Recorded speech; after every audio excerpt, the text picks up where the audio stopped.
Am-Media, bekal ilmu Islam. Bismillahirrahmanirrahim. Alhamdulillah Rabbil alamin. Wa asyhadu an la ilaha illallah wahdahu la syarikalah. Wa asyhadu anna Muhammadan abduhu wa rasuluhu sallallahu alaihi wa ala alihi wa ashabihi wa tabi'ina lahum bi ihsanin ila yaumiddin wa sallama tasliman katsiran, amma ba'd. Alhamdulillah, kita bersyukur kepada Allah Subhanahu wa taala dan memujinya yang telah memberikan banyak kenikmatan kepada kita semuanya. Tentunya di antaranya adalah nikmat Islam dan juga nikmat iman, dan dimudahkan pada pagi hari yang berbarakah ini bersama-sama mendatangi rumah di antara rumah-rumah Allah dalam rangka menunaikan salah satu di antara kewajiban kita sebagai seorang muslim, melakukan salat subuh, dan alhamdulillah kita laksanakan secara berjamaah. Semoga Allah SWT menerima amal ibadah kita semuanya. Kemudian insyaallah dilanjutkan dengan bermajlis ilmu yang dikatakan oleh Nabi SAW, man salaka tariqan yaltamisu fihi ilman sahalallahu lahu bihi tariqan ilal jannah. Barang siapa yang menempuh sebuah jalan dalam rangka untuk mencari ilmu di dalamnya, maka Allah SWT akan memudahkan baginya jalan menuju surga. Dan apa yang kita lakukan insyaallah pada pagi hari ini adalah di antara cara untuk mencari ilmu agama ini dengan cara mendatangi majelis ilmu, mendengarkan dan berusaha untuk memahami. Tentunya tujuan kita semuanya adalah ingin mengamalkan apa yang kita dengar. Para ikhwah dan juga para akhwat sekalian, bapak dan juga ibu, saudara dan saudari yang dimuliakan oleh Allah, masing-masing di antara kita punya keluarga. Kita punya anak, punya suami, punya istri, punya orang tua.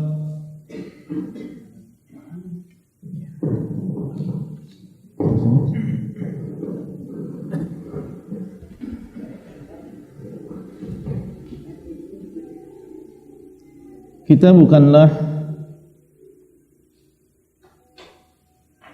Nabi Adam alaihissalam yang diciptakan oleh Allah Azza wa Jalla tanpa bapak, tanpa ibu. Masing-masing dari kita punya keluarga, dan tabiat manusia mencintai keluarganya dan mencintai, bahagia, senang apabila dia dan juga keluarganya dalam keadaan bahagia,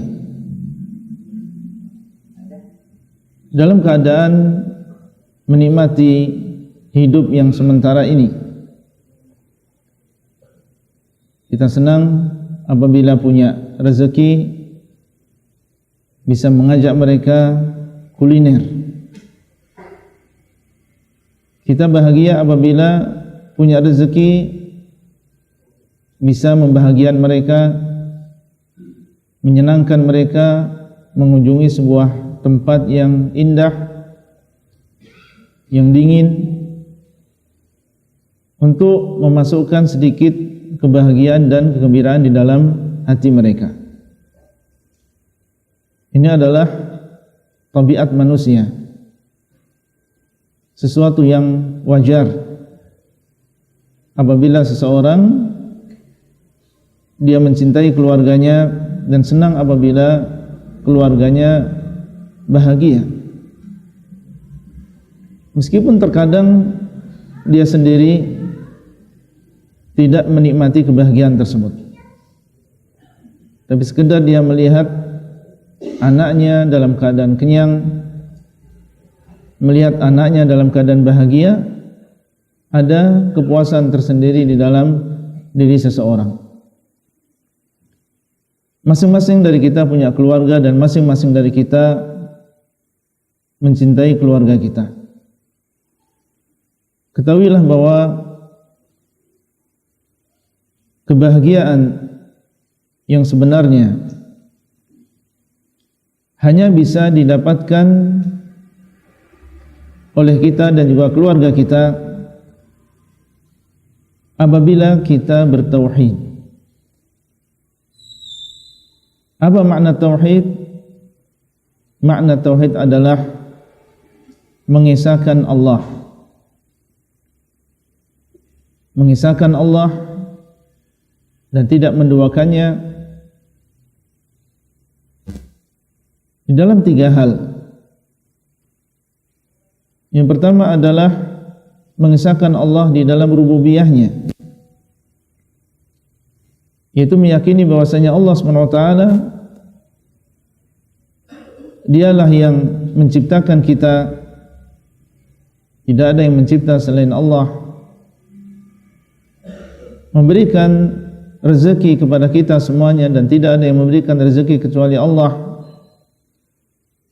dan dialah yang menciptakan dan mengatur seluruh alam semesta. Inilah yang dinamakan dengan tauhidur rububiyah, berkaitan dengan pekerjaan-pekerjaan Allah. Kita isahkan Allah di dalam rububiyahnya. Jangan sampai salah seorang di antara keluarga kita meyakini ada yang mencipta selain Allah, memberikan rezeki selain Allah, atau mengatur alam semesta ini selain Allah Azza wa Jalla.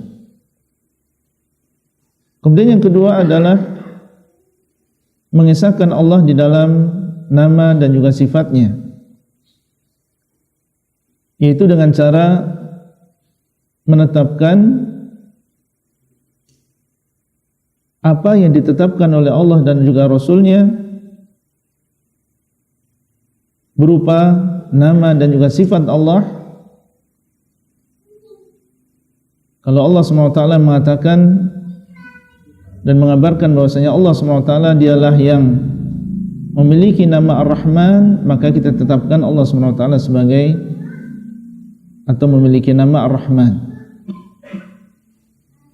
Kalau Rasulullah SAW mengabarkan bahwasanya Allah SWT di antara namanya adalah At-Tayyib, yang maha baik, maka kita tetapkan At-Tayyib sebagai nama Allah. Tidak boleh kita ingkari yang demikian. Demikian pula sifat yang Allah tetapkan untuk dirinya atau ditetapkan oleh Rasulullah SAW, dan beliau adalah orang yang paling mengenal Allah, maka kita tetapkan sifat tersebut untuk Allah Azza wa Jalla. Allah SWT dialah yang memiliki sifat istiwa, dan dialah yang memiliki sifat al-ulu, ketinggian. Dan Nabi SAW mengabarkan bahwasanya Allah SWT turun setiap malam pada sepertiga malam yang terakhir ke langit dunia. Maka ini adalah satu di antara sifat-sifat Allah, dan masih banyak di sana sifat-sifat Allah yang lain di dalam Al-Quran dan hadis. Maka kewajiban kita adalah menetapkan seluruh nama dan juga sifat yang Allah tetapkan untuk dirinya atau ditetapkan oleh Rasulullah SAW untuk diri Allah. Inilah yang dinamakan dengan tauhid al-asma'i wa sifat, mengisahkan Allah di dalam nama dan juga sifatnya. Dan kita yakini setelah menetapkan itu semuanya, bahwa sifat Allah tidak sama dengan sifat makhluk. Dialah yang mengatakan laisa kamitslihi syai' wa huwas sami'ul basir. Tidak ada yang serupa dengan Allah, dan dialah yang maha mendengar lagi maha melihat. Tidak ada yang serupa dengan Allah di dalam istiwanya, di dalam turunnya Allah, di dalam nama-nama Allah.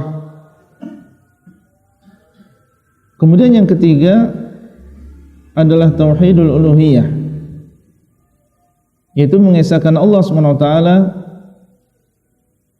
di dalam ibadah. Tidak bertawakal kecuali hanya kepada Allah, tidak sujud kecuali hanya untuk Allah, tidak takut dan mengharap kecuali hanya dari Allah, tidak beristighatsah, isti'anah, isti'adzah kecuali hanya kepada Allah. Inilah yang dimaksud dengan tauhidul uluhiyah, menyerahkan ibadah hanya untuk Allah saja. Tauhid yang pertama dan juga yang kedua mengharuskan adanya tauhid yang ketiga. Apabila seseorang meyakini bahwasanya Allah SWT dialah yang mencipta, tidak ada yang mencipta selain Dia, dan Dialah yang memberikan rezeki, tidak ada yang memberikan rezeki selain Dia, dan Dialah yang mengatur alam semesta dan tidak ada yang mengatur alam semesta selain Dia, dan Dialah yang memiliki sifat-sifat kesempurnaan semuanya dan tidak memiliki sifat-sifat kekurangan sedikit pun, maka Dialah yang satu-satunya yang berhak untuk disembah. Tauhidur rububiyah, tauhidu al-asma'i wa sifat mengharuskan kita untuk mentauhidkan Allah di dalam uluhiyahnya.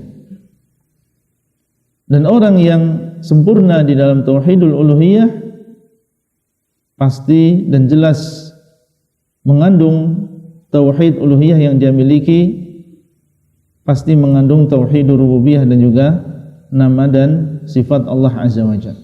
Ini adalah hubungan yang erat antara tiga jenis tauhid tersebut.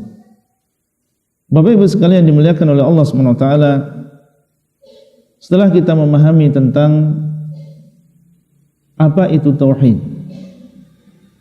maka ketahuilah bahwasanya tauhid ini mengandung banyak keutamaan. Kalau kita menyebutkan seluruh keutamaan tauhid, ini saya butuh lebih dari satu pertemuan. Tapi kita sebutkan secara singkat bahwasanya tauhid ini adalah sebab Allah SWT menciptakan kita manusia dan juga jin di dunia ini. Wa ma khalaqatul jinna wal insa illa liya'budun. Tidaklah aku ciptakan jin dan manusia kecuali untuk bertauhid kepadaku, kecuali untuk beribadah kepadaku. Dan beribadah kepada Allah maksudnya adalah mengesahkan Allah di dalam ibadah. Tauhid adalah tujuan dan hikmah mengapa kita diciptakan oleh Allah SWT. Tauhid juga merupakan tujuan diutusnya para rasul,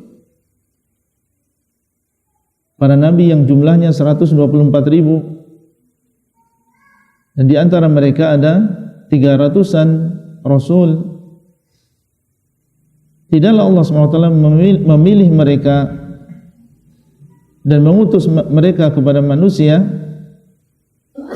kecuali tujuan utamanya adalah menyampaikan kepada umatnya tentang tauhid. Dialah yang mengatakan, walaqad ba'atsna fi kulli ummatin rasula an i'budullaha wajtanibut taghut.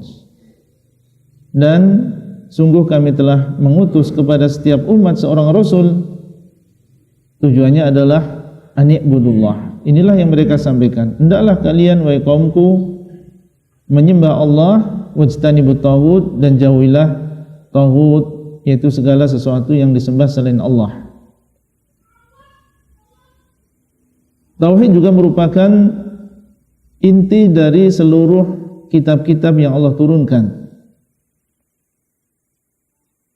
Setiap nabi diberikan kepada mereka kitab, dan inti dari kitab-kitab tersebut adalah tauhid, termasuk di antaranya adalah Al-Quran. dari awal sampai akhir isinya adalah tauhid.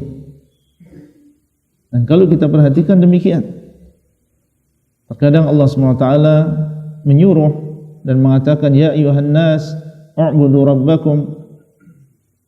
Terkadang disebutkan tauhidur rububiyah, terkadang disebutkan tauhidul asma wa sifat, terkadang disebutkan tauhidul uluhiyah. Terkadang Allah menceritakan kisah orang-orang yang bertauhid, para nabi, orang-orang yang beriman. Dan terkadang Allah menceritakan tentang surga, balasan bagi orang-orang yang bertauhid. Dan Allah SWT juga menceritakan kisah orang-orang yang menentang tauhid, orang-orang musyrikin yang didakwai oleh kaumnya dan mereka menolak dakwah para nabi. Dan Allah juga menceritakan bagaimana akhir dari kehidupan mereka di dunia ini dan kehidupan mereka kelak di akhirat, dan mereka adalah penduduk neraka kekal selamanya di dalamnya. Al-Quran dari awal sampai akhir adalah tauhid, dan tauhid adalah syarat mutlak masuknya seseorang ke dalam surga. Dan tauhid adalah syarat untuk mendapatkan syafaat, baik syafaat Rasulullah SAW maupun syafaat para malaikat, syafaat para nabi, dan juga syafaat orang-orang yang beriman. Tidak akan mendapatkan syafaat kecuali orang-orang yang datang di hadapan Allah di hari kiamat dalam keadaan dia bertauhid. Secara singkat, tauhid ini adalah sumber dari seluruh kebaikan. Dia adalah sebab dari seluruh kebaikan yang ada di dunia dan juga di akhirat. Oleh karena itu, kalau kita memang cinta dengan keluarga kita dan ingin membahagiakan mereka, sebagaimana ini adalah ucapan kita, maka tidak ada jalan lain kecuali kita bertauhid dan mengajak keluarga kita untuk bertauhid. Yang pertama, atau sebelumnya, dalil yang menunjukkan tentang bahwasanya tauhid ini adalah merupakan sebab seluruh kebaikan. Dan dari sanalah kita akan melihat berbagai buah yang baik, adalah firman Allah Azza wa Jalla, alam tara kaifa daraballahu mathalan kalimatan tayyibah kasyajaratin tayyibatin asluha thabitun wa far'uha fis sama'. Apakah engkau tidak melihat bagaimana Allah SWT membuat sebuah permisalan bagi kalimat yang baik? Dan kalimat yang baik di sini adalah kalimat la ilaha illallah, kalimatun thayyibah. Ucapan yang paling baik adalah ucapan la ilaha illallah, dan di dalamnya ada tauhid. Tidak ada sesembahan yang berat disembah kecuali Allah. Allah misalkan ucapan yang baik, kalimat la ilaha illallah yang merupakan kalimat tauhid, itu seperti syajaratin thayyibah, itu seperti pohon yang baik. Apa pohon yang baik? Asluha thabitun. Pohon yang baik adalah yang memiliki akar yang kuat, memiliki akar yang kokoh. Wa far'uha fis sama'. Dia memiliki akar yang kokoh dan cabangnya menjulang ke atas.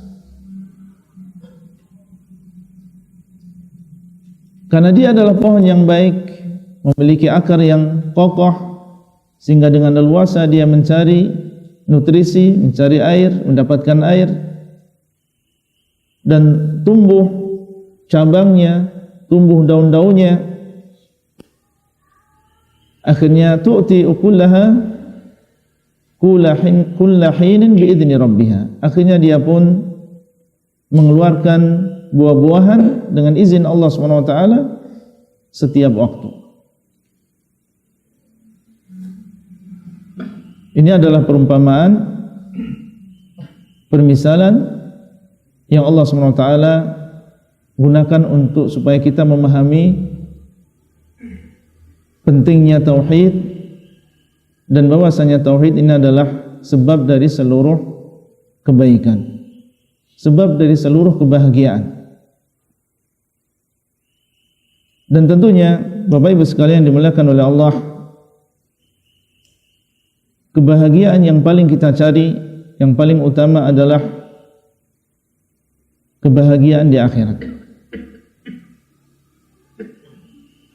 Bukan hanya kebahagiaan di dunia. Dan kebahagiaan di akhirat untuk kita dan juga keluarga kita adalah ketika kita sama-sama masuk ke dalam surganya Allah SWT. Dan ternyata surga tersebut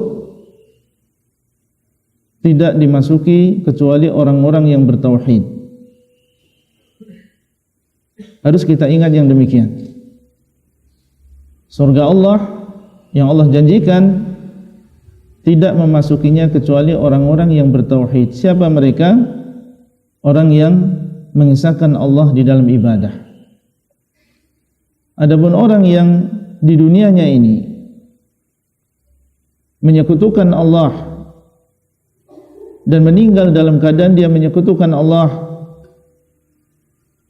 maka Allah SWT tidak akan memasukkan orang tersebut ke dalam surganya. Surga ini adalah negeri yang baik dan tidak memasukinya kecuali orang-orang yang baik. Dan orang yang baik di antara sifatnya adalah mereka mengisahkan Allah di dalam ibadah. Adapun orang yang mengotori diri mereka dengan kesyirikan dan dia tidak bertobat kepada Allah ketika meninggal dunia, maka Allah SWT tidak akan memasukkan dia ke dalam surga, negeri yang baik yang Allah sediakan hanya untuk orang-orang yang baik. Dan Nabi SAW sendiri yang telah mengabarkan yang demikian. Beliau SAW mengatakan, innahu la yadkhul jannah illa nafsun muslimah. Sesungguhnya tidak akan masuk ke dalam surga kecuali jiwa yang muslimah. Muslimah artinya adalah menyerahkan diri kepada Allah, dan maksudnya adalah mentauhidkan Allah di dalam ibadah. Ini yang mengabarkan Nabi kita Muhammad SAW jelas menunjukkan bahwasanya tidak akan masuk ke dalam surga kecuali orang yang bertauhid. Dan Allah SWT mengatakan, walladzina amanu wattaba'athum dzurriyyatuhum biimanin alhaqna bihim dzurriyyatahum wama alatnahum min 'amalihim min syai'.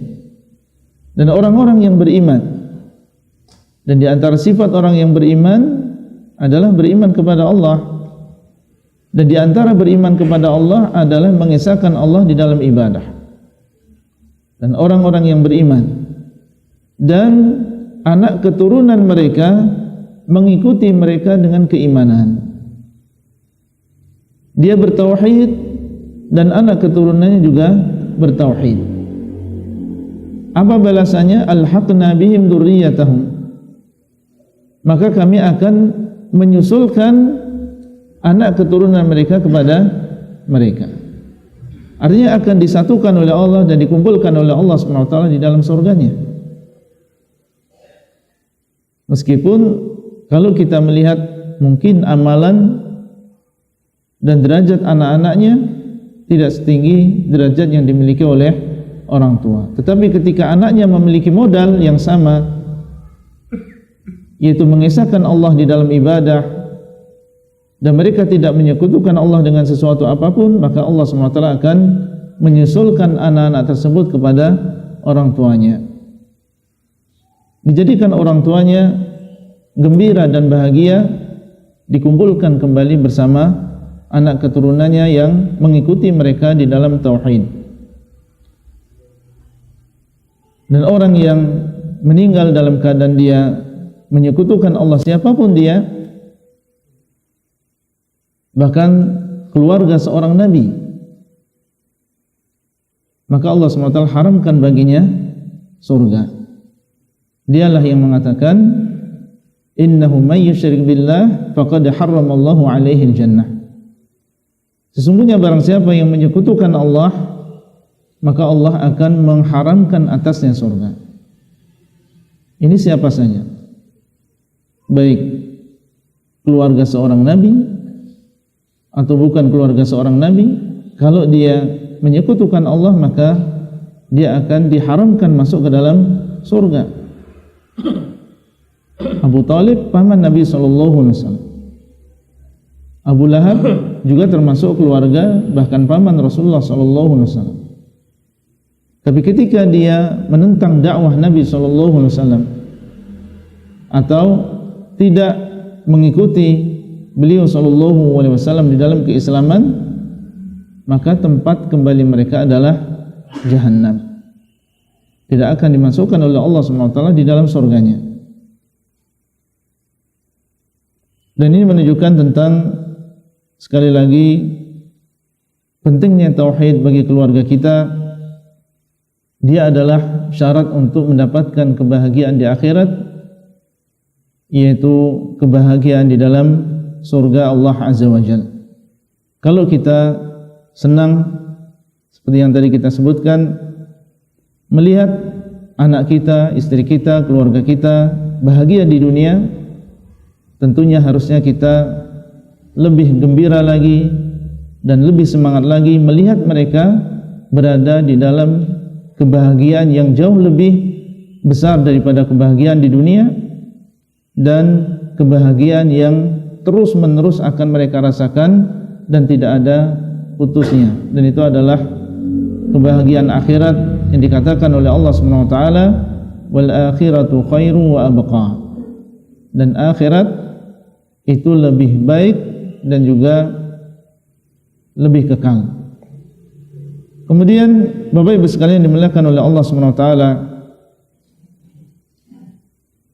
ternyata sebelum di akhirat, yaitu di dunia ini, Allah SWT juga memberikan surga, memberikan kebahagiaan bagi orang-orang yang bertauhid. Ternyata kebahagiaan mereka bukan hanya dijanjikan oleh Allah di akhirat, tapi mereka juga akan mendapatkan kebahagiaan yang sejati di dunia ini sebelum di akhirat. Dan inilah yang diisyaratkan oleh Allah SWT di dalam firman-Nya, man 'amila salihan min dzakarin aw untha wa huwa mu'minun falanuhyiyannahu hayatan thayyibah wa lanajziyannahum ajrahum bi ahsani ma kanu ya'malun. Barang siapa yang beramal saleh, baik laki-laki maupun wanita, wa huwa mu'minun, dan dia dalam keadaan beriman. Tadi sudah disebutkan, di antara makna beriman adalah beriman kepada Allah, dan di antara makna beriman kepada Allah adalah mentauhidkan Allah. Dia beramal saleh dan dia beriman, baik laki-laki maupun wanita. Janji Allah, falanuhyiyannahu hayatan thayyibah, niscaya kami akan hidupkan mereka, yaitu di dunia ini, dengan hayatan thayyibah, dengan kehidupan yang baik, dengan seluruh maknanya. Kehidupan yang baik di dunia ini dengan seluruh maknanya. Ketentraman, keharmonisan, saling menyayangi di antara anggota keluarga, qanaah, merasakan keberkahan di dalam kehidupan mereka, dan kebahagiaan dengan seluruh maknanya. Itu di dunia. Dan Allah mengatakan wala najziyannahum, dan kami akan sungguh-sungguh membalas mereka ajrahum, amalan mereka, pahala mereka, bi ahsani ma kanu ya'malun, dengan amalan yang paling baik yang mereka kerjakan di dunia ini. Allah janjikan di dalam ayat ini kebahagiaan bagi orang-orang yang bertauhid, termasuk di antaranya adalah keluarga yang bertauhid di dunia maupun di akhirat. Kita sebutkan secara terperinci di antara contoh-contoh kebahagiaan tersebut. Anggota keluarga yang bertauhid, yang dia mengenal Allah SWT, mengisahkan Allah di dalam ibadah, meyakini bahwasanya Allah SWT dialah yang berkuasa, mencipta, memberikan rezeki, mengatur alam semesta, memiliki seluruh sifat-sifat kesempurnaan, maka mereka semuanya akan bertawakal kepada Allah. Dan makna bertawakal meyakini bahwasanya seluruh kebaikan dan juga keburukan, manfaat dan juga mudarat, semuanya adalah di tangan Allah SWT. Keluarga yang bertauhid akan meyakini yang demikian. Manfaat, mudarat, kebaikan dan juga keburukan di tangan Allah. Di dalam segala urusan mereka bertawakal dan bergantung hanya kepada Allah. Di dalam masalah rezeki, seorang ayah keluar dari rumahnya untuk mencari rezeki, dan dia meyakini bahwasanya rezeki ada di tangan Allah. Seandainya dia berusaha dan ternyata Allah SWT tidak menghendaki untuk memberikan kepadanya rezeki tersebut di hari itu, maka dia tidak akan mendapatkan rezeki yang dia inginkan. Dia ingin untung hari tersebut 500.000.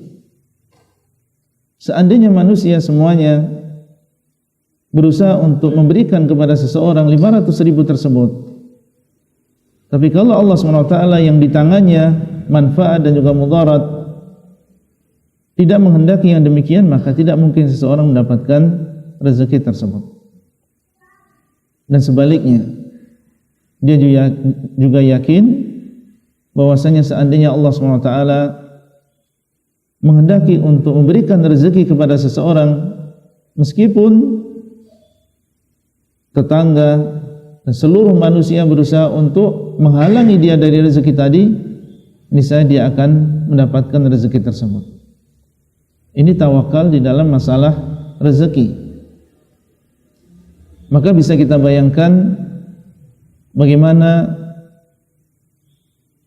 kebahagiaan yang dimiliki oleh seorang kepala rumah tangga yang dia memiliki ketergantungan dan ketawakalan hanya kepada Allah SWT. Di dalam masalah kesehatan juga demikian. Bergantung hanya kepada Allah, dan dialah Allah SWT yang memberikan kesehatan, memberikan kesembuhan, dan dialah yang juga menurunkan penyakit, memberikan mudarat. Maka seluruh keluarga seandainya di dalam masalah kesehatan bergantung kepada Allah SWT, dan tentunya dia mengambil sebab, karena di antara makna tawakal adalah seseorang mengambil sebab yang bisa dia lakukan untuk menggapai kebaikan tersebut. Maka yang ada adalah ketenangan. Ketika dia sakit misalnya, dia yakin bahwasanya Allah SWT dialah yang menyembuhkan. Wa idza maridtu fa huwa yashfin. Dan apabila aku sakit, maka Allah SWT dialah yang menyembuhkan aku. Dia ambil sebab, dia ke dokter, dia mungkin minum herbal, tapi ketawakalan dia hanya kepada Allah. Ini hanyalah sebagai sebab saja. Mungkin Allah SWT menghendaki kesembuhan dari sebab saya minum obat atau saya minum herbal ini.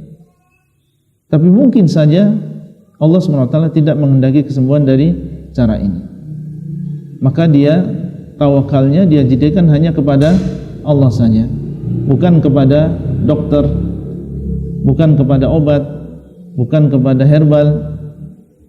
Sehingga seandainya sembuh maka dia memuji hanya kepada Allah, dan seandainya dia belum sembuh maka dia tidak mencela dokter tersebut, tidak menggerutu. Tapi yang ada adalah ketergantungan dan ketawakalan hanya kepada Allah. Dan Allah SWT mengatakan, wa 'alallahi fatawakkalu in kuntum mu'minin.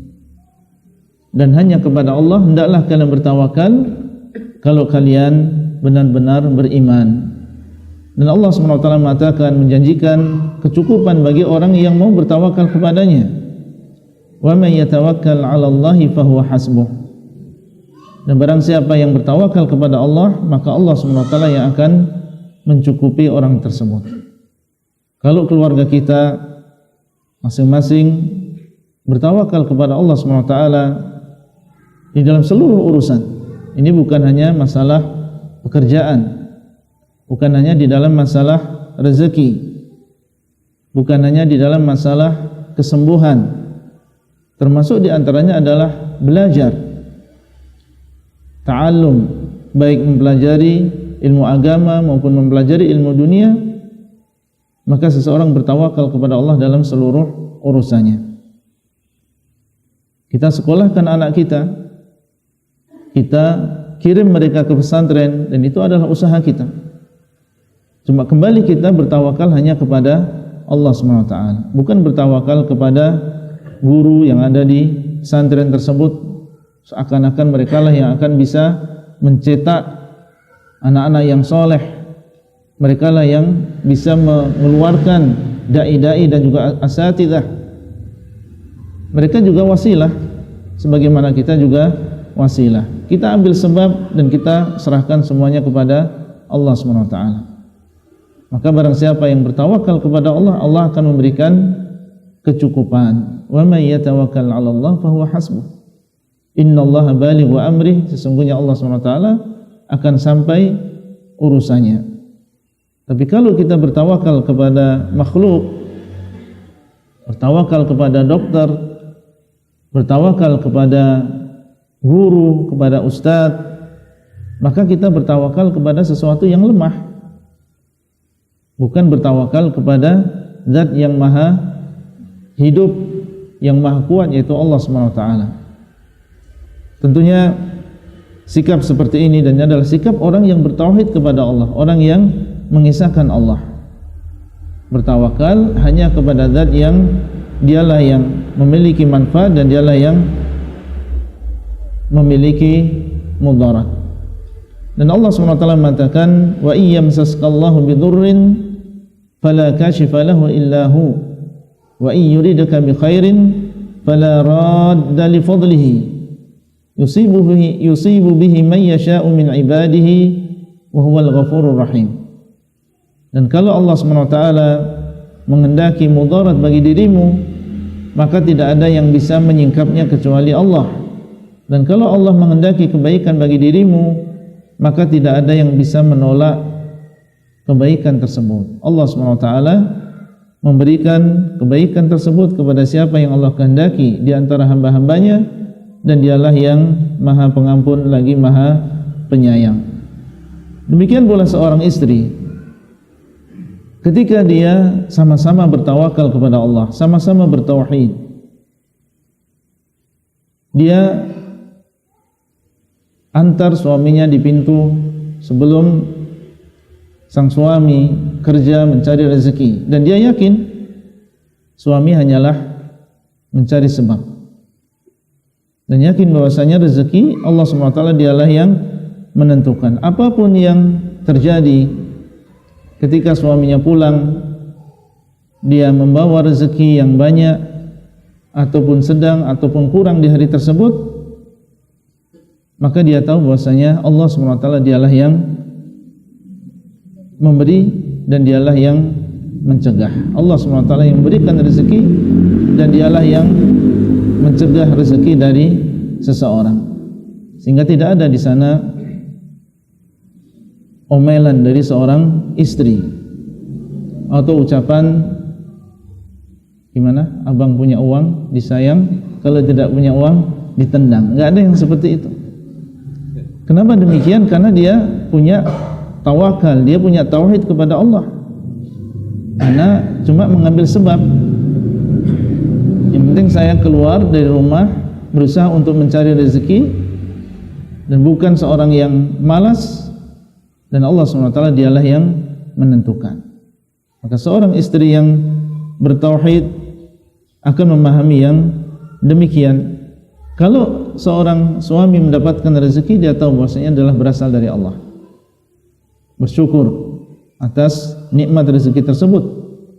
Bahkan dia mengingatkan suaminya untuk bersyukur atas nikmat tersebut dengan cara sebagian diberikan kepada orang yang berhak. Bukan semuanya dinikmati, tapi dia ingin bersyukur kepada Allah SWT dan ingin melihat suaminya juga bersyukur dengan cara menginfakkan sebagian hartanya kepada orang-orang yang berhak. Ini adalah sikap seorang istri yang muwahhidah, seorang istri yang bertawakal hanya kepada Allah dan mengetahui bahwasanya kebaikan dan juga keburukan adalah di tangan Allah SWT. Istri ibunya Nabi Ismail, itu Hajar. Bagaimana Nabi Ibrahim alaihissalam mendidik beliau menjadi seorang wanita yang sangat bertawakal kepada Allah. Ketika Nabi Ibrahim alaihissalam membawa Hajar dan juga ibunya dari Palestina ke kota Mekah, dan ini adalah dengan perintah Allah. Dan kota Mekah saat itu tidak ada kehidupan sama sekali. Sebuah lembah yang tandus, tidak ada air, tidak ada di sana tanam-tanaman, tidak ada orang. Tapi Allah SWT dialah yang memerintahkan beliau untuk meninggalkan Ismail dan juga ibunya di lembah tersebut. Setelah sampai ke lembah tersebut dan tidak ada di sana sesuatu apapun, maka Ibrahim alaihissalam langkah demi langkah meninggalkan Hajar, meninggalkan Ismail dan juga ibunya. Dan beliau alaihissalam dalam keadaan tidak menoleh.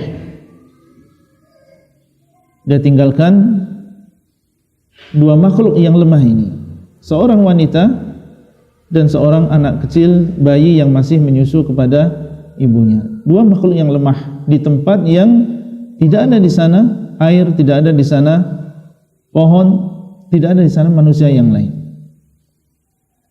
Dia bergerak menjauh dari anaknya dan juga ibunya Ismail tanpa menoleh. Dan saat itu Ummu Ismail terus melihat kepada Ibrahim yang semakin lama semakin bergerak menjauhi dia dan juga anaknya. Kemudian apa yang diucapkan oleh Ummu Ismail? Beliau mengatakan dan mengingat Allah, Allahul ladzi amaraka bihadza. Apakah Allah SWT dialah yang menyuruhmu untuk melakukan ini? Ucapan wanita yang saleh. Dia tahu bahwasanya Ibrahim adalah nabi yang diwahyukan kepada beliau.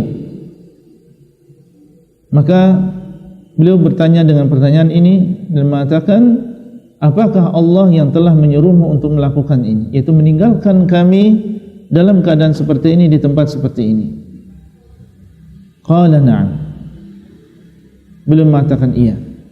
Allah SWT dialah yang menyuruhku, mewahyukan kepadaku untuk meninggalkan kalian di tempat seperti ini.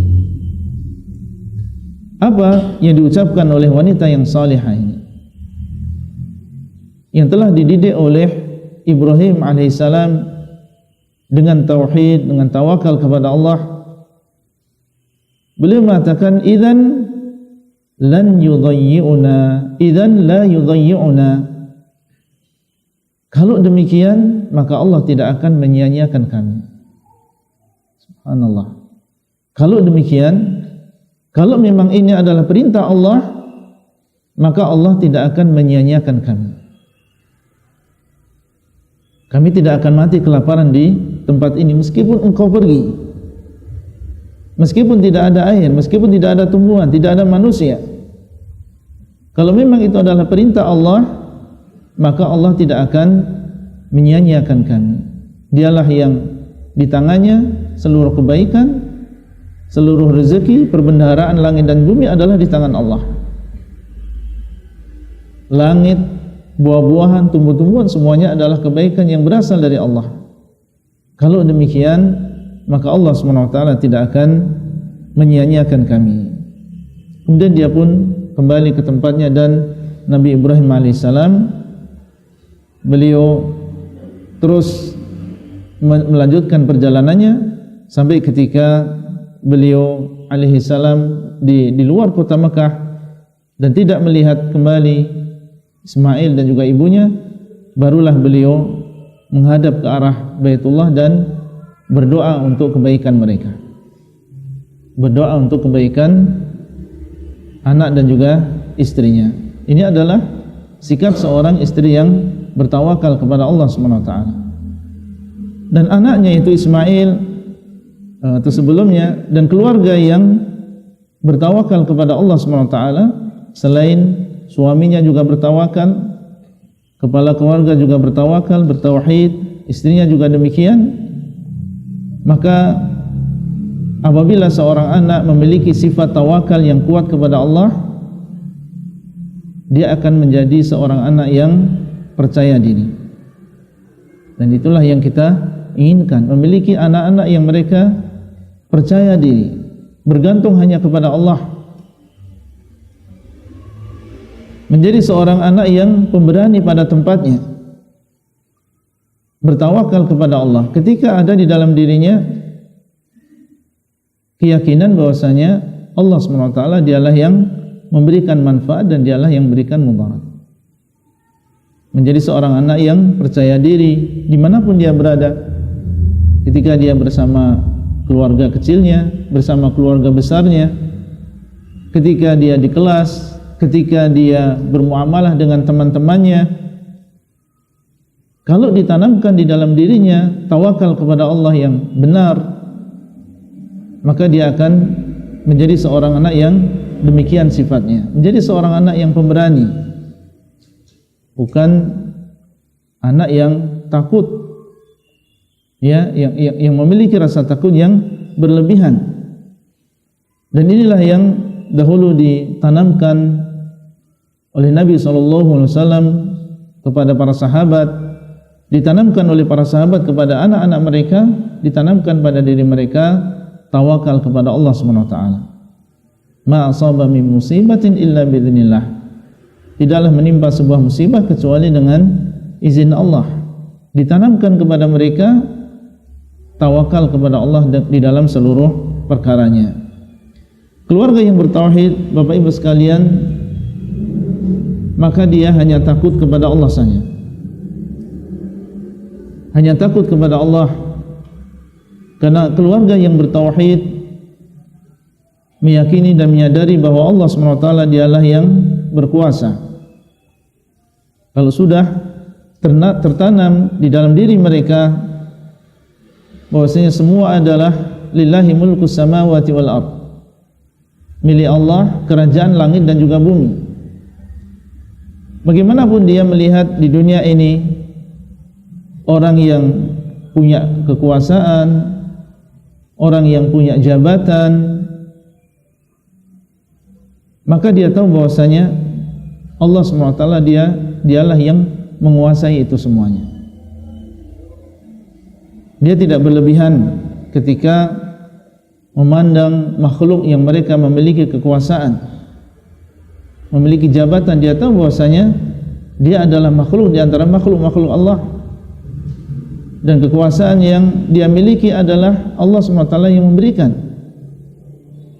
Dialah yang memberikan kekuasaan dan dialah yang mencabut kekuasaan tersebut.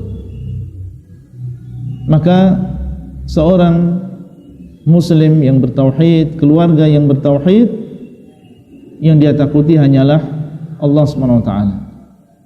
Innama dzalikumus syaitanu yukhawwifu awliya'ahu fala takhafuhum wa khafuni in kuntum mu'minin. Sesungguhnya yang demikian adalah syaitan yang berusaha untuk menakut-nakuti, menjadikan kita takut kepada selain Allah. Itu adalah syaitan. Maka Allah SWT mengatakan, maka janganlah kalian takut kepada mereka, dan takutlah kalian kepada Allah kalau kalian benar-benar beriman. Sehingga apabila tertanam tauhid dan takut hanya kepada Allah, maka seorang muslim dan juga muslimah, sebuah keluarga, akan berusaha menjalankan agama Islam ini dengan baik. Kalau memang itu adalah kebenaran dan itu adalah sunnah Nabi SAW, atau itu adalah kewajiban yang harus dilakukan, atau itu adalah perkara haram yang harus ditinggalkan, maka dia akan laksanakan agama Allah dan dia tidak takut celaan orang yang mencela, tidak takut ancaman orang yang mengancam, boikot yang dilakukan oleh orang yang memboikot. Siapa mereka? Makhluk di antara makhluk-makhluk Allah. Allah SWT dialah yang berkuasa, dialah yang menghidupkan dan dialah yang mematikan, sebagaimana dialah yang menghidupkan kita dan juga mematikan kita. Keluarga yang bertauhid kepada Allah, maka dia tidak takut kepada jin sebagaimana takutnya mereka kepada Allah Azza wa Jalla. Tahu bahwasanya jin adalah makhluk di antara makhluk-makhluk Allah. Allah SWT menciptakan mereka sebagaimana Allah SWT menciptakan kita. Allah menyuruh mereka untuk beribadah kepada Allah sebagaimana Allah juga memerintahkan kita untuk beribadah kepada Allah. Memang kita tidak melihat mereka, akan tapi Allah SWT telah memberikan kepada kita sebab yang dengannya kita bisa terlindungi dari kejelekan mereka. Allah mengajarkan kepada kita zikir yang dibaca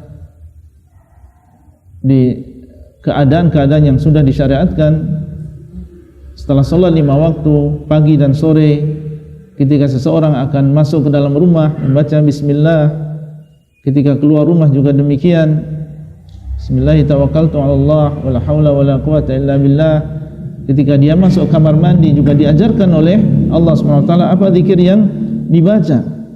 Ketika akan tidur seseorang membaca zikir yang telah disyariatkan. Allah SWT ajarkan kita berbagai zikir yang dengannya biidznillah seseorang akan terhindar dari berbagai kejelekan yang muncul dari manusia maupun jin. Keluarga yang demikian sifatnya, orang yang bertauhid dan tidak takut kecuali hanya kepada Allah, maka dia akan hidup dalam keadaan tenang. Hidup dalam keadaan tenang, meyakini bahwasanya Allah SWT dialah yang menjaga dan dialah yang berkuasa. Dan di saat yang sama tentunya keluarga yang bertauhid dia akan menjaga syariat Allah. Jadi bukan berarti dia menjadi seorang yang pemberani dan tidak takut kemudian dia sembarangan di dalam beraktivitas. Justru dia menjaga syariat Allah. Dia berani dan dia menghormati orang tuanya. Dia menjadi seorang yang pemberani dan dia taat kepada pemerintahnya. Seorang istri taat kepada suaminya. seorang anak taat kepada orang tuanya. Jadi jangan diartikan bahwasanya menjadi seorang pemberani kemudian tidak sopan kepada orang tua, atau tidak sopan kepada suaminya, atau tidak mentaati pemerintah. Tidak. Justru di antara rasa takut mereka kepada Allah adalah menghormati orang tua. Karena dia tahu bahwasanya menghormati orang tua dan berbakti kepada orang tua adalah perintah Allah. Kalau dia tidak menghormati dan tidak berbakti kepada orang tua, khawatir apabila Allah SWT menurunkan azab kepada dirinya. Ketika dia taat kepada pemerintahnya, dia laksanakan itu karena bentuk rasa takut dia kepada Allah SWT. Karena Allah SWT dialah yang memerintahkan dia untuk taat kepada waliul amr. Dan Nabi SAW dialah yang menyuruh kita untuk taat kepada waliul amr. Jadi karena takut dia kepada Allah, akhirnya dia melakukan itu semuanya. Demikian pula seorang istri, karena dia takut kepada Allah, maka dia akan berbakti kepada suami. Dan suatu tabiat bahwasanya seorang istri memiliki juga sedikit rasa takut kepada suaminya. Meskipun demikian, kalau dia adalah seorang wanita yang muslimah, seorang wanita yang bertauhid, maka rasa takut dia kepada Allah tentunya lebih besar daripada rasa takut dia kepada suaminya. Sehingga seandainya suatu saat ada perintah suaminya yang bertentangan dengan perintah Allah, maka dalam keadaan demikian dia dahulukan perintah Allah di atas perintah suaminya. Seorang anak yang berbakti kepada orang tuanya, dan mungkin saja dia ada rasa takut kepada orang tua, tapi kalau dia adalah seorang anak yang bertauhid, maka rasa takut dia kepada Allah lebih besar daripada rasa takut dia kepada orang tua. Sehingga apabila suatu saat ada perintah orang tua yang bertentangan dengan perintah Allah SWT, tidak ragu-ragu dia untuk mendahulukan perintah Allah di atas perintah orang tuanya. Allah SWT mengatakan, wa in jahadaka ala an tusyrika bi ma laysa laka bihi ilm fala tuti'huma wa sahibuhuma fid dunya ma'rufa. Dan kalau keduanya, yaitu kedua orang tuamu, memaksamu untuk menyekutukan aku dengan sesuatu yang engkau tidak punya ilmu, maka janganlah engkau mentaati keduanya. Dahulukan ketakutan kita kepada Allah di atas ketakutan kita kepada orang tua. Wa sahibuhuma fid dunya ma'rufa, dan temanilah, bergaulah dengan keduanya di dunia ini dalam keadaan baik, meskipun ada perintah beliau yang bertentangan dengan perintah Allah Azza wa Jalla. Dahulu istri Fir'aun, yaitu Asiyah, yang Allah SWT berikan hidayah, dan Fir'aun adalah seorang raja yang zalim, yang kufur, yang bengis. Ada rasa takut di dalam diri Asiyah terhadap suaminya tentunya. Tapi ketika tauhid dan Islam sudah masuk ke dalam diri beliau, maka jadilah Allah SWT yang paling beliau takuti. Meskipun diancam, diazab dengan azab yang pedih oleh Fir'aun, maka dia lebih takut kepada Allah daripada kepada Fir'aun. Ini adalah contoh di antara wanita-wanita yang telah masuk di dalam diri mereka tauhid dan takut kepada Allah SWT. Bapak Ibu sekalian dimuliakan oleh Allah SWT, keluarga yang bertauhid, yang mengenal Allah SWT, maka dia hanya mengharap dan berdoa kepada Allah. Ketika dia tahu bahwasanya manfaat Allah SWT dialah yang menghendaki, mudarat juga demikian. Ketika mereka memiliki keperluan, memiliki hajat di dalam masalah apapun, untuk mendatangkan manfaat atau menolak mudarat, maka keluarga yang bertauhid hanya mengharap dan berdoa kepada Allah SWT. Dan mereka bahagia ketika mereka merendahkan diri mereka kepada Allah, menunjukkan tentang ubudiyah mereka kepada Allah. Bahagia ketika mereka merengek, mengemis, mengulang-ulang permintaan, permohonan hanya kepada Allah. Dan justru itulah yang Allah SWT cintai. Allah SWT senang apabila sebuah keluarga ketika mereka memiliki keperluan, ketika mereka memiliki hajat, kemudian mereka hanya meminta dan memohon kepada Allah saja.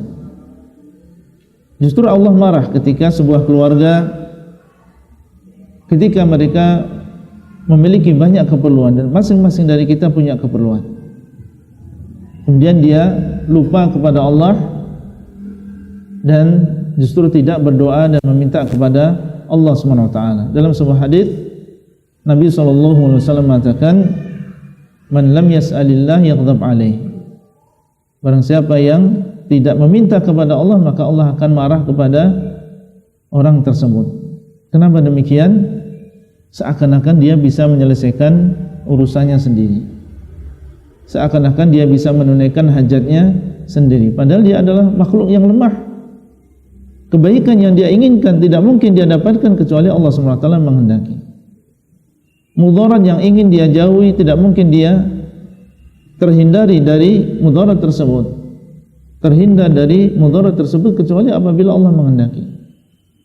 Kemudian dia tidak mengangkat tangannya kepada Allah dan tidak memohon kepada Allah SWT. Sehingga dahulu Nabi Ibrahim alaihissalam, dan beliau adalah imamul muwahhidin. Kalau kita baca di dalam Al-Quran, banyak sekali doa-doa beliau alaihissalam. Orang yang bertauhid demikian banyak berdoa dan mengharap kepada Allah SWT untuk kebaikan dunia maupun akhiratnya. Beliau berdoa, "Rabbi ja'al hadha baladan aminan warzuq ahlahu minat thamarati man amana minhum billahi wal yawmil akhir." Berdoa kepada Allah, ya Allah, jadikanlah negeri ini negeri yang aman, yaitu kota Mekah yang sebelumnya dalam keadaan seperti yang tadi kita sifatkan. Beliau berdoa kepada Allah meminta supaya dijadikan negeri ini menjadi negeri yang aman, meminta kepada Allah keamanan. Kemudian berikanlah rezeki kepada penduduknya minat thamarat, dari berbagai buah-buahan hasil tanaman, orang yang beriman di antara mereka kepada Allah dan juga hari akhir. Meminta kepada Allah kebaikan dunia, di antaranya adalah keamanan sebuah daerah, dan juga meminta kepada Allah rezeki bagi penduduknya. Dalam ayat yang lain beliau meminta kepada Allah supaya diterima amal salehnya. Rabbana taqabbal minna innaka antas samiul alim. Di antara doa beliau adalah meminta kepada Allah supaya diutus seorang rasul dari negeri tersebut. Rabbana wa ba'ath fihim rasulan minhum yatlu alaihim ayatika wa yu'allimuhumul kitaba wal hikmah. Jadi kebaikan akhirat beliau minta, kebaikan dunia beliau minta, kebaikan agama diutus kepada mereka seorang rasul. Beliau juga minta kepada Allah SWT. Dan beliau juga mendoakan untuk anak keturunannya. Rabbana waj'alna muslimaini laka wa min dzurriyyatina ummatan muslimatan lak. Wahai Rabb kami, jadikan kami berdua, yaitu Ibrahim dan juga Ismail, sebagai dua orang yang menyerahkan diri kepada Allah. Jadi bukan hanya diri beliau yang didoakan, tapi beliau juga mendoakan untuk Ismail putranya menjadi seorang yang muslim, menjadi seorang yang bertauhid. Wa min dzurriyyatina, dan juga kami memohon supaya ada di antara keturunan kami yang ummatan muslimatan lak, yang mereka menjadi anak keturunan yang juga menyerahkan diri kepada Allah SWT. Kemudian doa beliau juga, Rabbi ja'alni muqimas salati wa min dzurriyyati Rabbana wa taqabbal du'a. Wahai Rabbku, jadikanlah aku sebagai orang yang mendirikan salat. Wa min dzurriyyati, demikian pula anak keturunanku. Mendoakan untuk diri beliau dan juga mendoakan untuk anak keturunannya. Nabi Zakaria alaihissalam, ketika beliau diuji oleh Allah SWT, dan ini juga dilakukan oleh Nabi Ibrahim, diuji oleh Allah tidak memiliki anak dalam waktu yang sangat lama. Tapi karena beliau adalah seorang yang muwahhid dan keluarga beliau adalah seorang yang muwahhid, maka mereka senantiasa berdoa kepada Allah dan tidak putus asa dalam meminta rahmat dari Allah SWT. Ketika melihat kekuasaan Allah, yaitu Maryam, yang saat itu Nabi Zakaria sebagai orang yang bertugas untuk mengirim makanan dan juga minuman kepada Maryam. Maryam telah dinadarkan oleh ibunya menjadi seorang ahli ibadah saja. Jadi setiap hari dia menyembah kepada Allah, dan di sana ada orang yang bertugas untuk mengirim makanan dan juga minuman di mihrab beliau. Nabi Zakaria adalah yang bertugas. Ketika dia setiap kali memasuki mihrabnya Maryam, maka dia mendapatkan di situ makanan. Padahal satu-satunya yang bertugas untuk mengantar makanan adalah Zakaria alaihissalam. Maka beliau bertanya, "Anna laki hadza?" Dari mana engkau mendapatkan makanan ini? Qalat huwa min indillah. Beliau mengatakan ini semua adalah berasal dari Allah SWT, bukan karena di sana ada manusia yang datang mengirim selain dirimu. Maka Nabi Zakaria alaihissalam ketika melihat kekuasaan Allah yang luar biasa tadi, beliau ingat kepada Allah, kemudian berdoa kepada Allah, dan inilah yang dikatakan oleh Allah SWT, hunalika da'a Zakaria rabbah. Disitulah Nabi Zakaria berdoa kepada Allah karena melihat kekuasaan Rabbnya, menyadari bahwasanya Allah SWT maha mampu untuk melakukan segala sesuatu.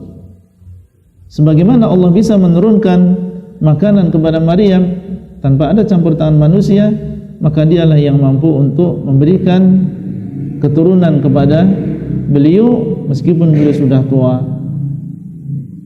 Makanya beliau berdoa kepada Allah dan mengatakan, qala rabbi habli min ladunka dzurriyyatan thayyibah innaka sami'ud du'a. Wahai Rabbku, berikan kepadaku keturunan yang baik dari dirimu, sesungguhnya engkau adalah zat yang maha mendengar doa. Ini adalah sikap seorang muwahhid, senantiasa mereka berdoa kepada Allah. Dan lihat ketika seorang suami, seorang kepala keluarga rajin untuk berdoa kepada Allah, siapa yang mengambil manfaatnya? Tentunya beliau dan juga keluarganya. Lihat bagaimana Ismail, dan lihat bagaimana kebanyakan Nabi adalah keturunan dari Nabi Ibrahim. Bahkan Nabi Muhammad SAW adalah keturunan dari Nabi Ibrahim. Ini diantara buah doa. Nabi SAW pernah mengatakan, ana da'watu abi Ibrahim. Aku ini adalah hasil doa dari bapak aku Ibrahim. Karena beliau mengatakan, wa ba'ath fihim, ya Allah, bangkitkanlah di antara mereka rasulan, seorang rasul. Maka Allah SWT mengabulkan. Ini tentunya adalah sifat yang baik yang dimiliki oleh orang-orang yang bertauhid kepada Allah. Keluarga apabila mereka bertauhid kepada Allah, maka mereka hanya mengharap dan berdoa kepada Allah SWT. Al-Imam Al-Bukhari dulunya ketika kecil beliau adalah anak yang buta, tapi ibunya adalah wanita yang salihah, berdoa terus kepada Allah SWT dan menangis kepada Allah, meminta supaya Allah SWT mengembalikan penglihatan kepada Imam Bukhari. Dan beliau bukan orang yang mampu, tapi beliau punya doa, minta kepada Allah, sampai akhirnya Allah SWT menyembuhkan dan mengembalikan penglihatan Imam Bukhari rahimahullah, sampai menjadi seorang imam. Dan bahkan kitab beliau adalah kitab yang paling sahih setelah Al-Quranul Karim. Dan mungkin kita pernah mendengar kisah Imam Masjidil Haram Syekh Sudais hafizahullah ta'ala, dan doa ibunya yang dahulu berdoa kepada Allah SWT. Dan saat itu Syekh Sudais ketika kecilnya anak yang nakal, ya, Tapi ibunya tidak mendoakan kejelekan untuk beliau, justru malah didoakan, nak, semoga engkau menjadi imam Masjidil Haram. Dan ternyata doa tersebut dikabulkan oleh Allah SWT. Jadilah beliau menjadi seorang imam di antara imam-imam Masjidil Haram.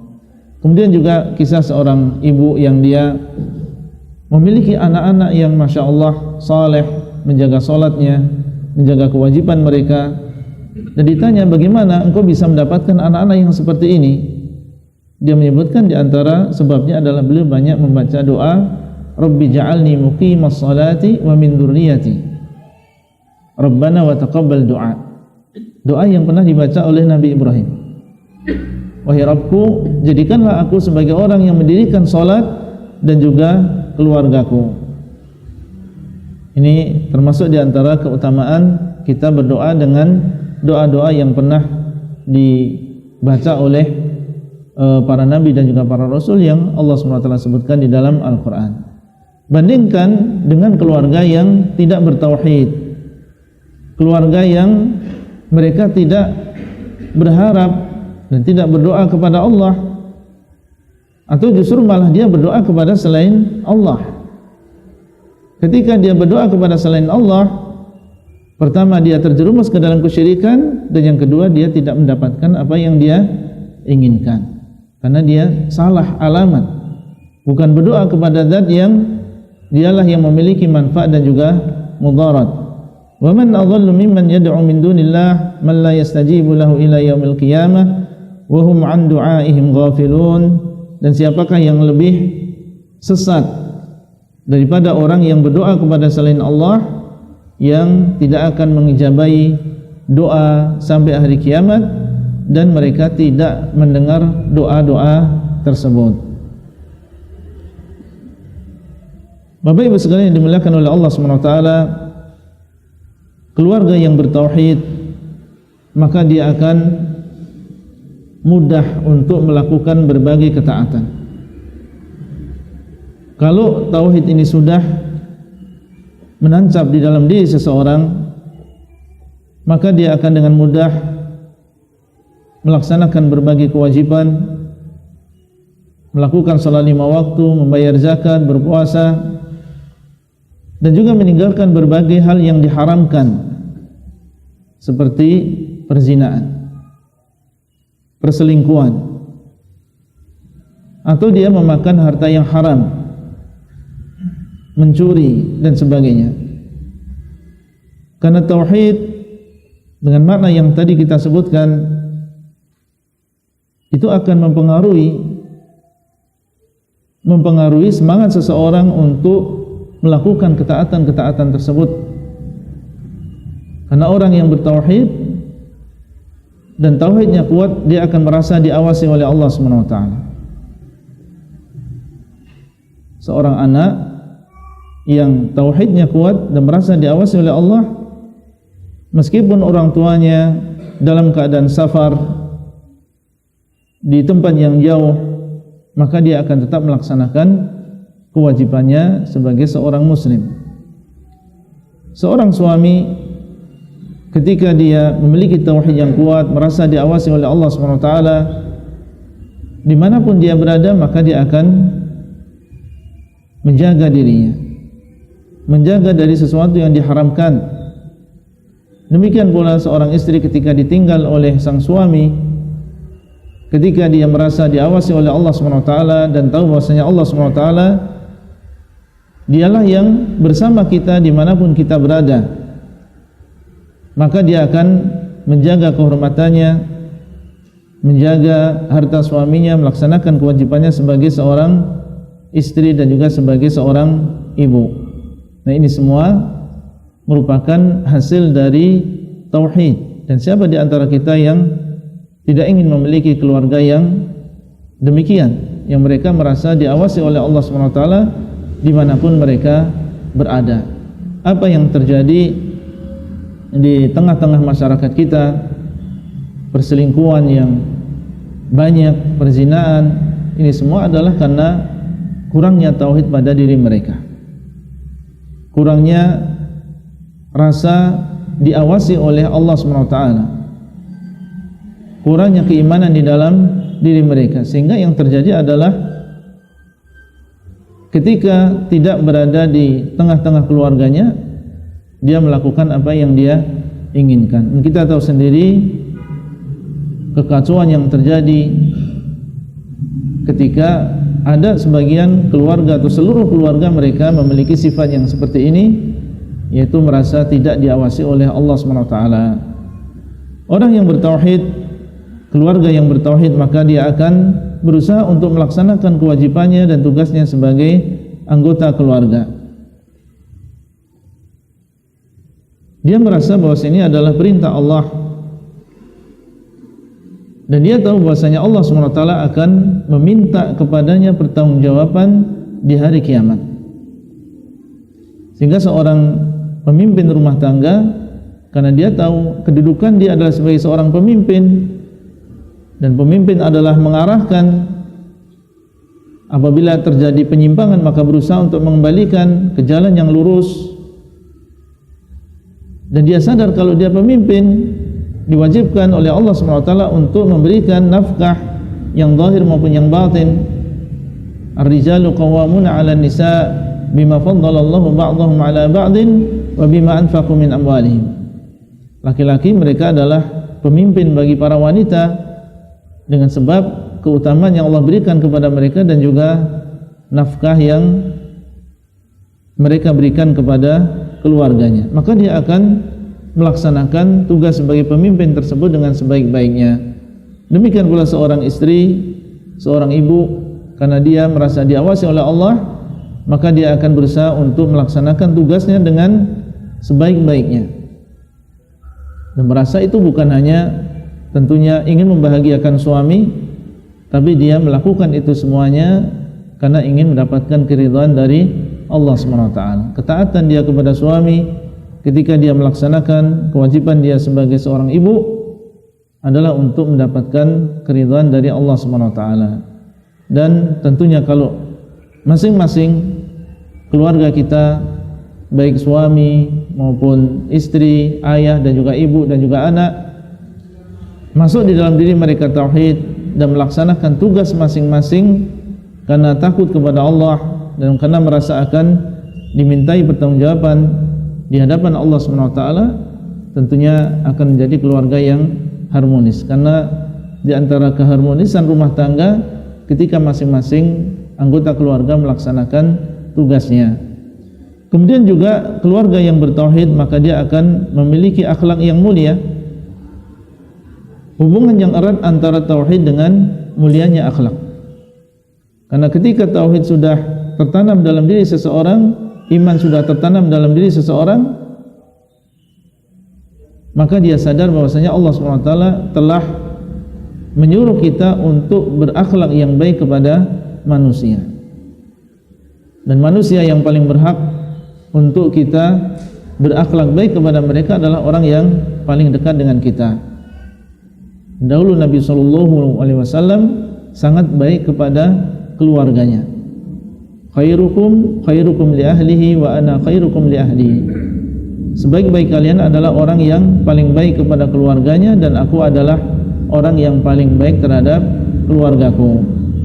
Sehingga akan muncul di sana ayah-ayah yang menyayangi anak-anaknya, suami yang menyayangi istrinya, mudah memaafkan, tidak mudah dia mengatakan cerai, dan akan muncul di sana istri-istri yang dia melaksanakan amanah, menjaga kehormatan, menjaga ucapannya kepada suami, menjaga perbuatannya kepada suami. Dan akan muncul di sana anak-anak yang mereka berbakti kepada orang tuanya, yang menghormati kepada orang yang lebih tua. Kapan ini muncul? Ketika mereka semuanya adalah orang-orang yang bertauhid. Bapak Ibu sekalian dimuliakan oleh Allah, itu hanyalah sekedar sebagian dari contoh apabila tauhid sudah masuk di dalam sebuah keluarga, dan demikianlah sebuah keluarga apabila mereka dan keluarga tersebut mengenal tauhid. Sehingga ini menunjukkan tentang pentingnya masing-masing dari kita memiliki perhatian yang besar tentang masalah tauhid ini. Dahulu orang-orang soleh, mereka sangat perhatian bagaimana supaya keluarganya ini dalam keadaan mereka bertauhid. Tadi sudah disebutkan contohnya bagaimana doa Nabi Ibrahim. Kemudian Nabi Ya'qub alaihissalam, ketika beliau akan meninggal dunia, maka beliau panggil putra-putranya.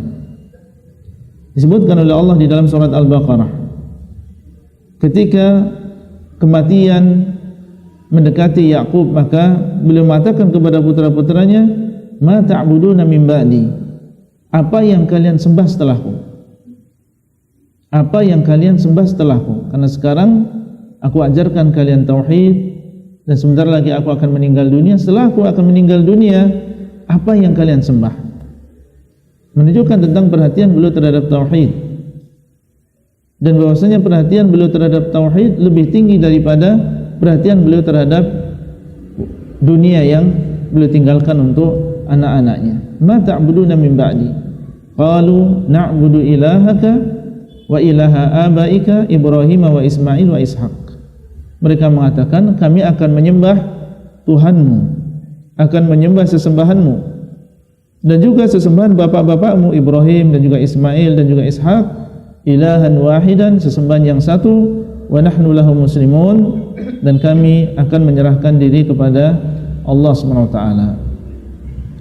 Oleh karena itu sekali lagi, marilah kita bersama-sama mengajak diri kita dan juga keluarga kita untuk mempelajari tauhid ini, dan kita berdoa kepada Allah Subhanahu wa taala semoga Allah Subhanahu wa taala memberikan hidayah kepada kita dan mematikan kita di atas Islam dan juga di atas tauhid. Demikian yang bisa kita sampaikan, dan mohon maaf sampai 1,5 jam ya kita duduk di sini. Wallahu alam. Masih ada waktu untuk tanya jawab atau mau langsung ditutup? Ya, mungkin satu pertanyaan. Ya. Ada yang kerja hari ini jam 7, jam 8? Banyak Pak ya? Masya Allah. Ya.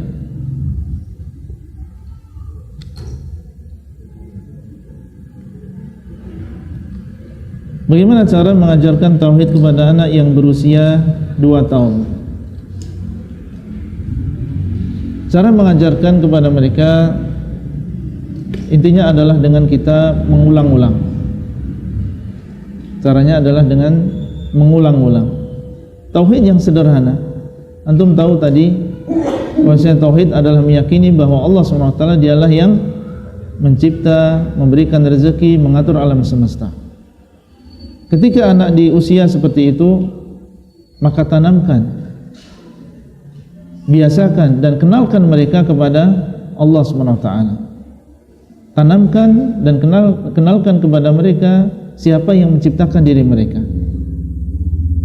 dan itu diulang-ulang, baik dengan pertanyaan atau dengan pernyataan.